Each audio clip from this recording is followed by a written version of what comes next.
Asia का सबसे बड़ा फिश फार्म जम्मू कश्मीर के अनंतनाग के कोकरनाग इलाके में है। बता दें कि इस फिश फार्म में जो रेनबो ट्राउट के सबसे अच्छे उत्पादक के रूप में उभर रहा है। वर्तमान वक्त में कोकरनाग में 540 से अधिक निजी फार्म हैं जो ट्राउट पाल रहे हैं और अपना जीवन यापन कर रहे हैं।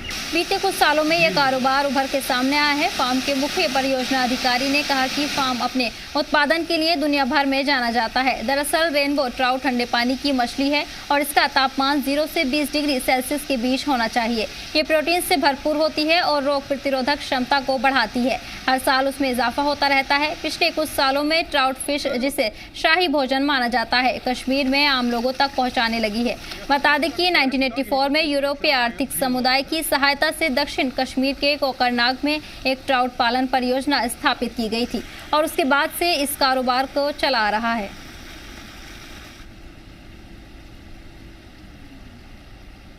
तब से ये आगे बढ़ता जा रहा है, क्योंकि आपको पता ही होगा यहाँ पे जो ब्रीडिंग का जो प्रोसेस रहता है वो from the first week of November से स्टार्ट होता है। From first week of November वही हम क्या करते हैं कि मैनुअली हम इनसे एग्स लेते हैं। We collect the eggs from our parent stock है।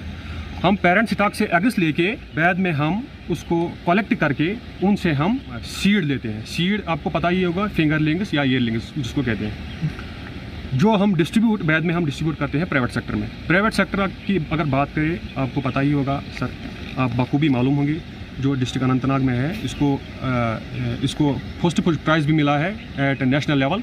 This has been declared a trout district. ज़्यादातर यहाँ पे रेनबो ट्राउट ही पाया जाता है। इसकी जो ब्रीडिंग रहती है वो उसी की ब्रीडिंग करती है। वो ब्राउन ट्राउट का अगर आप देखोगे, उसकी जो ब्रीडिंग रहती है वो एक्चुअली क्या है कि वो नदी नालों में ज़्यादातर पाया जाता है।